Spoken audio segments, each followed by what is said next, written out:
olhos como se Simon tivesse de repente criado uma segunda cabeça. Meus olhos vagaram para a mesa, pousando na caneta tinteiro apertada na mão de Zachary. Um choque me percorreu. Era incrivelmente familiar, quase idêntica à caneta vintage que eu havia comprado para o meu namorado por mensagens. Pisei rapidamente, tentando me recompor. Não, impossível. Canetas vintage daquele estilo existiam aos milhares. Eu estava simplesmente delirando de estresse, meu cérebro desesperadamente tentando criar conexões onde não havia nenhuma. Zachary Harley era um CEO multimilionário. Meu namorado anônimo devolvia $50 quando eu enviava 5. As contas não fechavam de jeito nenhum. Gwen. Levei um segundo para perceber que ele havia dito meu nome. Não você, com desdém. Não um grunhido genérico de impaciência. Gwen. Simples, direto e com um peso estranho que não combinava com nada que eu havia ouvido saindo daquela boca antes. Sim, senhor. Zachary me observou por um momento que durou tempo demais para ser confortável. Havia algo diferente naquele olhar. Não o gelo afiado que ele reservava para apresentações mal feitas, mas uma espécie de cálculo silencioso, como se ele estivesse resolvendo uma equação que só ele conseguia enxergar. Simon, disse ele, finalmente desviando os olhos para o assistente. Cancele o resto da minha agenda de hoje. Simon piscou, visivelmente surpreso, mas não questionou. Claro, senhor. E diga a Clara que preciso conversar com ela amanhã, às 8 da manhã. Algo na frase me fez engolir seco. Não hoje, amanhã. Quando um homem que acabava de defender que eu era um desastre profissional cancelava a agenda e adiava a conversa com a própria namorada, as peças não se encaixavam em nenhum padrão lógico. Pode se retirar, Gwen. Não me mandou reescrever o relatório. Não me deu prazo de correção. Não me demitiu. Apenas me dispensou com a mesma economia de palavras que usava para tudo, como se a conversa inteira já tivesse cumprido um propósito que eu não havia percebido. Saí do escritório com passos controlados, esperando a porta se fechar completamente antes de deixar o ar sair dos pulmões de uma vez. Zoe estava me esperando no corredor, fingindo examinar um relatório que estava claramente de cabeça para baixo. E aí? Ela sussurrou. Sobreviveu? Sobrevivi, mas não sei bem por quê. Ela franziu a testa. O que isso significa? Significa que não entendo nada do que acabou de acontecer. Respondi, baixinho. Zoe olhou rapidamente para os dois lados do corredor, antes de me puxar para mais perto. Gwen, você precisa tomar cuidado. Clara não é tão inocente quanto parece. Ela largou você pra lobo e nem piscou. Eu sei. Você sabe e ficou quieta mesmo assim? Ela é a namorada do chefe, Zoe. O que você queria que eu fizesse? Zoe abriu a boca, depois a fechou de novo com um suspiro de resignação. Era a resposta errada e as duas sabíamos, mas também era a única resposta prática disponível. Voltei para minha mesa e fiquei parada diante do meu computador por um longo momento sem realmente ver a tela. A caneta de Zachary continuava voltando à minha mente. O formato incomum do clipe, a gravura discreta na tampa, o tom exato do metal envelhecido. Eu havia passado 40 minutos em uma loja especializada, escolhendo aquela caneta para o meu namorado por mensagens, porque ele havia mencionado, de passagem, que preferia escrever à mão quando precisava pensar. Era um detalhe absurdamente específico para uma coincidência. Abri o WhatsApp sem pensar direito. A conversa com o número desconhecido ainda estava lá, encerrada com a minha última mensagem furiosa. Vamos nos bloquear. Adeus. Ele nunca tinha respondido. Fiquei olhando para aquele silêncio por mais tempo do que deveria. Então fechei o aplicativo com uma força desnecessária e me obriguei a voltar ao trabalho. 3 horas depois, quando o escritório já estava quase vazio e as luzes automáticas do corredor haviam começado a apagar em sequência, ouvi passos firmes e conhecidos se aproximando. Não precisei olhar para saber de quem eram. Você ainda está aqui, disse Zachary. Não era uma pergunta. Estou finalizando as projeções. Respondi, sem virar. Ele não disse mais nada por um momento.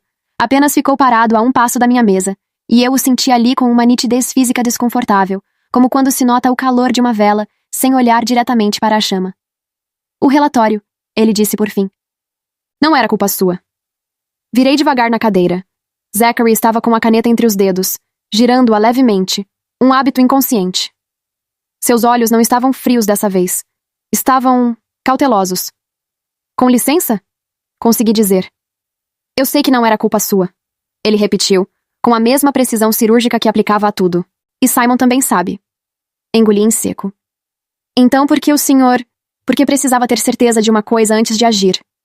Ele colocou a caneta no bolso interno do paletó, virou-se e caminhou em direção ao elevador sem mais nenhuma explicação. E eu fiquei lá sentada, completamente paralisada, com uma única e perturbadora certeza se formando no fundo do estômago. Ele estava testando alguma coisa. E eu havia passado. Não dormi bem naquela noite. Fiquei deitada no escuro com o teto me encarando de volta, remontando cada detalhe do dia como se fosse uma cena de crime. A caneta, o olhar calculado, a frase que não era um pedido de desculpas, mas funcionava como um. Precisava ter certeza de uma coisa antes de agir. Certeza de quê, exatamente? E agir como? Na manhã seguinte, cheguei ao escritório mais cedo do que o costume. O andar ainda estava deserto, só as luzes de emergência acesas, e o silêncio tinha aquela textura densa de lugar que ainda não acordou. Fui direto para a copa, liguei a cafeteira, e estava com a caneca na mão quando Simon apareceu na porta. Ele claramente também havia chegado cedo. Paletó impecável, postura de sempre, mas havia uma tensão discreta nos ombros que eu nunca havia notado antes. Bom dia, Gwen. Bom dia. Ele serviu café sem pressa, depois ficou parado do meu lado, olhando para a janela, como se estivéssemos compartilhando um ritual que nenhum dos dois havia combinado. Clara chegará às 8, ele disse por fim. Eu sei. O que você não sabe, ele continuou, com a voz baixa e controlada. É o que o Sr. Harley descobriu ontem à tarde. Virei o rosto para ele. Simon continuou olhando para a janela. Ele pediu acesso aos logs internos do sistema. Cada relatório enviado ao servidor tem metadados de autoria. Uma pausa breve. A primeira metade do relatório foi digitada, formatada e salva exclusivamente no computador da Clara. O nome de usuário dela está em cada versão do arquivo. Não existe nenhum registro do seu nome naquele documento até o momento em que ela fez o upload final e alterou o campo de autoria manualmente. O silêncio que se seguiu foi tão completo que eu ouvi o zumbido da cafeteira. Ele sabe, eu disse, mais para mim mesma do que para ele. Ele sabia antes de você entrar no escritório ontem, Simon confirmou. Por isso não te pediu para reescrever nada. Processei aquilo devagar. Zachary havia me chamado sabendo que eu era inocente. Havia me deixado ouvir a crítica, havia observado como eu reagia, e então havia me dispensado. Precisava ter certeza de uma coisa. O que ele queria confirmar? Perguntei. Simon, pela primeira vez em todos os anos em que o conhecia, esboçou algo que quase chegava a ser um sorriso. Se você ia entregar a Clara ou cobrir para ela. E o fato de eu ter ficado quieta, disse a ele o que precisava saber sobre o seu caráter. Simon finalmente me olhou. Você protegeu alguém que não merecia ser protegida, por razões práticas, não por covardia. Ele entende a diferença. Havia algo de estranho em ouvir Zachary Harley sendo descrito como alguém capaz de nuances emocionais. Era como descobrir que um vulcão apreciava música clássica. Simon, disse eu devagar. Por que você está me contando isso? Ele tomou um gole de café. Porque Rachel entra em licença na próxima semana. E a posição de líder de projeto não pode ficar com alguém cujo único critério de promoção foi um jantar caro e um relacionamento estratégico. Era a declaração mais direta que eu já havia ouvido de Simon em 5 anos. Ele colocou a caneca na pia, abotoou o paletó com movimentos precisos e se preparou para sair. Uma última coisa, ele disse, parado na porta. O Sr. Harley tem o hábito de escrever à mão quando quer pensar com clareza. Ele sempre carrega uma caneta específica para isso. Perdeu a original há algumas semanas e ficou visivelmente perturbado. Uma pausa calculada. Até essa aparecer no escritório, na mão da Clara, ontem. Meu coração parou. De onde Clara tirou essa caneta? Perguntei, embora já soubesse a resposta. Segundo ela mesma, você emprestou. Ele saiu. Eu fiquei parada com a caneca esfriando entre os dedos, sentindo o chão ligeiramente inclinado sob os pés, como quando um elevador para de repente, e o corpo demora 1 segundo para aceitar. A caneta que meu namorado por mensagens havia me dado. A caneta que Zachary havia perdido semanas atrás e ficado perturbado. Não era uma caneta comum, era a caneta dele. E ele a havia dado a mim, através de uma sequência de mensagens anônimas, sem nunca revelar quem era. O que significava que ele sabia quem eu era. Significava que o número errado que eu havia digitado talvez não tivesse sido tão errado quanto eu pensava. Significava que cada briga, cada silêncio, cada hora extra que Zachary impunha ao departamento inteiro, quando eu demorava para responder, não era uma coincidência bizarra do universo. Era ele. Tinha sido ele o tempo todo. E eu havia terminado tudo com uma mensagem furiosa, chamando-o de maldição, mandando-o para o bloqueio e devolvido a caneta dele para Clara como se fosse uma lembrança descartável de um relacionamento morto. Fui até minha mesa com passadas automáticas, sentei e abri o WhatsApp pela segunda vez em 24 horas. A última mensagem ainda estava lá, sem resposta. Mas desta vez, olhei para a foto de perfil em branco com olhos completamente diferentes. E então, como se o universo tivesse decidido que eu já havia processado o suficiente por uma manhã, a notificação chegou. Uma única mensagem. Do número sem nome. Sem foto. Sem histórico de status. Apenas 3 palavras. Devolva minha caneta. Fiquei olhando para aquelas 3 palavras por tanto tempo que as letras começaram a perder sentido.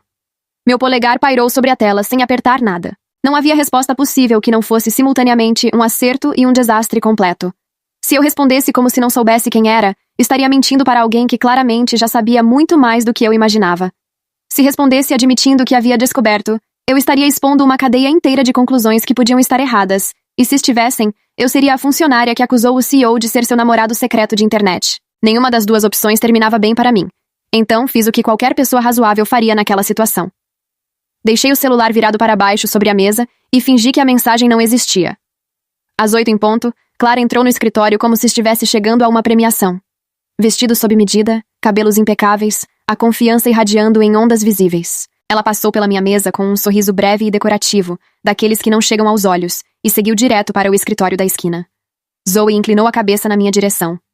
Você sabe o que é essa reunião? Tenho uma ideia, respondi, baixinho. Ela vai sair bem ou vai sair destruída? Olhei para as pesadas portas de vidro se fechando. Vai depender do quanto ela acredita que está segura. A reunião durou 22 minutos. Eu sei porque fiquei contando sem querer, meus olhos voltando para o relógio da parede com uma regularidade que Zoe notou e teve a gentileza de não comentar. Quando Clara saiu, o vestido ainda estava impecável. Mas o sorriso tinha ido embora. Ela caminhou até a própria mesa, sentou com movimentos rígidos e metódicos e ficou olhando para o computador sem ligá-lo por um longo momento. Eu a observei com cuidado, tentando ler os contornos daquilo que havia acontecido lá dentro, sem precisar perguntar. Foi Zoe quem obteve a informação, porque Zoe era um fenômeno da natureza, quando se tratava de extrair detalhes de pessoas que não queriam falar. Ela apareceu no meu cubículo 15 minutos depois com uma caneca de chá que ninguém havia pedido e uma expressão de quem acabou de assistir a um jogo de xadrez terminado em 4 movimentos. Ele cancelou a promoção, ela sussurrou. Erguei as sobrancelhas. Formalmente? Formalmente. Mandou um e-mail para o RH enquanto ela ainda estava sentada na frente dele. Disse que a posição exige um histórico de pelo menos 2 anos na empresa e que ele havia cometido um erro de avaliação ao ignorar esse critério. Ele usou exatamente essas palavras. Palavra por palavra, segundo a própria Clara. Não era uma acusação direta. Não havia menção ao relatório, à autoria alterada, nem ao fato de que ela havia me usado como escudo. Era mais cirúrgico do que isso. Ele havia simplesmente removido a fundação sobre a qual a promoção havia sido construída, sem precisar nomear porquê. Clara não podia contestar uma política de RH. Não havia nada para defender, nenhum vilão declarado, nenhum confronto ao qual ela pudesse reagir. Era exatamente o tipo de coisa que alguém faz quando quer resolver um problema sem criar um incidente. Naquele momento, meu celular vibrou. Virei a tela para cima. Outra mensagem do número sem nome. Você leu. Eu consigo ver. Fechei os olhos por 2 segundos. Ele tinha razão. O status de visualizado estava ativado, e eu havia sido descuidada. Respirei fundo e digitei a única resposta honesta que consegui formular. A caneta está com a Clara. A resposta chegou em menos de 30 segundos. Eu sei. Quero que você a recupere. Fiquei olhando para aquela frase com uma mistura de incredulidade e algo que, em outras circunstâncias, eu chamaria de diversão. Por que eu? Digitei. Porque você foi quem a entregou. Não havia como argumentar contra isso. Coloquei o celular no bolso, levantei da cadeira e fui até a mesa de Clara com a calma forçada de alguém caminhando em direção a algo inevitável. Clara. Ela olhou para mim. Havia uma fragilidade nova nos olhos dela, pequena e bem controlada, mas presente. Gwen. A caneta que você pegou emprestada, disse eu, mantendo o tom neutro e prático, como se estivesse pedindo de volta um grampeador. Preciso dela de volta, por favor. Clara ficou completamente imóvel por um momento. A caneta de prata? Isso. Ela abriu a gaveta devagar, como se estivesse adiando uma decisão que já havia sido tomada por forças maiores do que ela. A caneta estava lá, sem estojo, deitada entre um bloco de notas e um batom. Ela a pegou com 2 dedos e a colocou sobre a mesa entre nós. Era do Sr. Harley, ela disse em voz baixa. Não era uma pergunta. Sim. Clara olhou para a caneta, depois para mim, e eu vi o exato momento em que ela reorganizou mentalmente todos os eventos dos últimos dias, sob uma luz completamente diferente. E você sabia, ela disse, ainda sem levantar a voz. Não sabia quando te emprestei. Mas sabe agora. Não respondi. Peguei a caneta com cuidado. Segurei-a pelo meio exatamente como eu havia segurado a do meu namorado por mensagens inúmeras vezes, enquanto conversávamos ao telefone sem que ele pudesse ver, e senti o peso familiar do metal entre os dedos. O que você vai fazer? Clara perguntou. Meu trabalho, disse eu simplesmente. Voltei para a mesa, abri o WhatsApp e digitei. Tenho a caneta.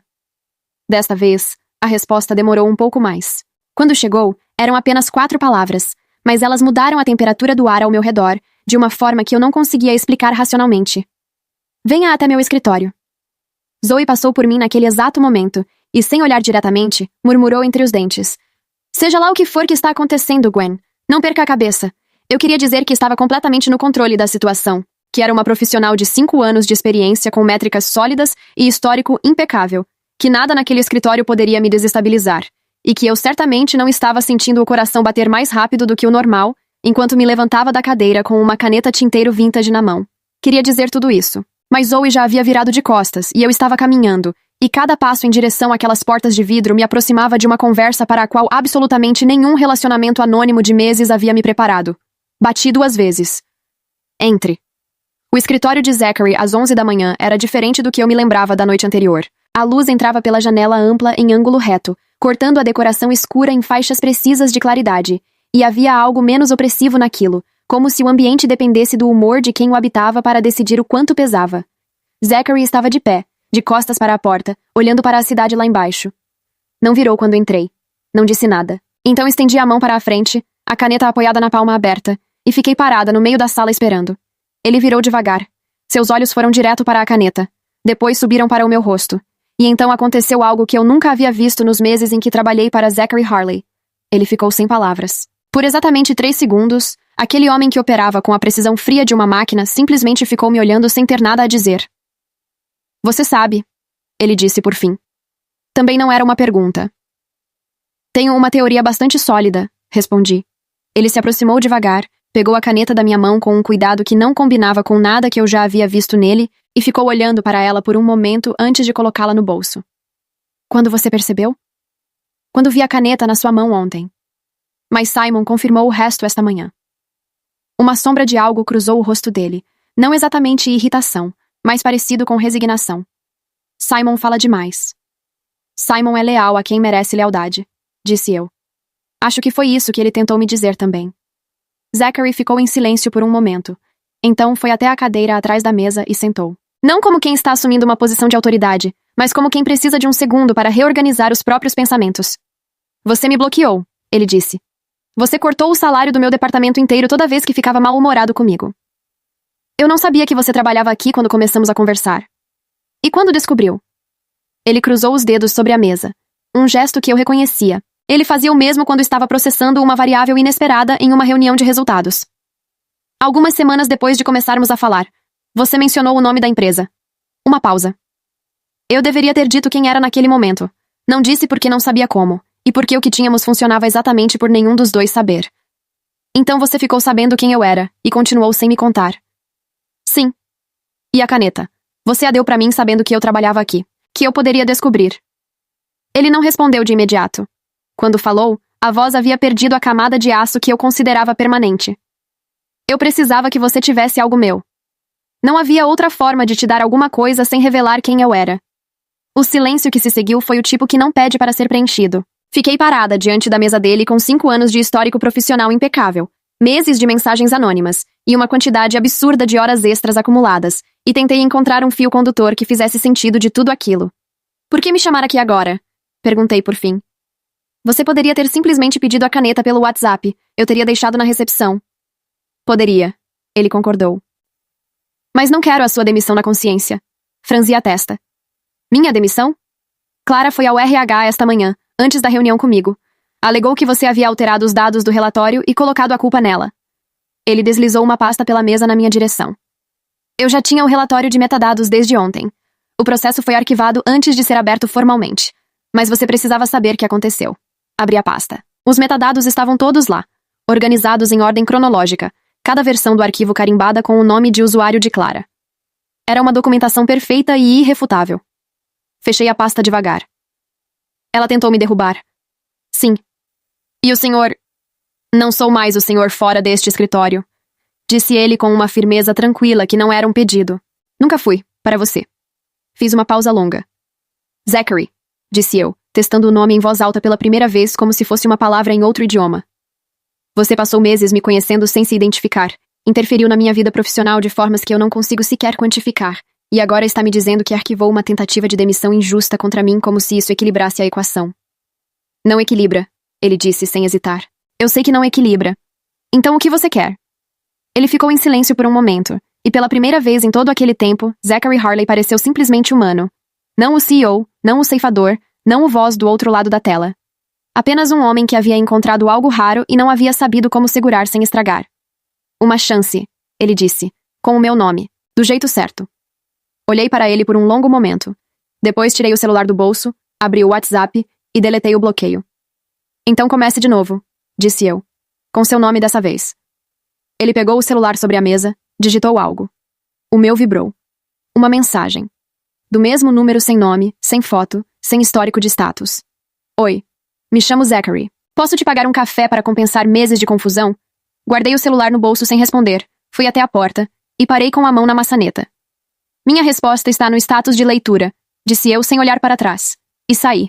Aprendi que as conexões mais honestas que já tive na vida não vieram de pessoas que se apresentaram perfeitamente. Vieram de quem chegou sem rótulo, sem currículo, sem título. E às vezes, o universo não manda uma maldição. Manda um espelho para você enxergar o que vale a pena guardar, antes de aprender o nome de quem está do outro lado.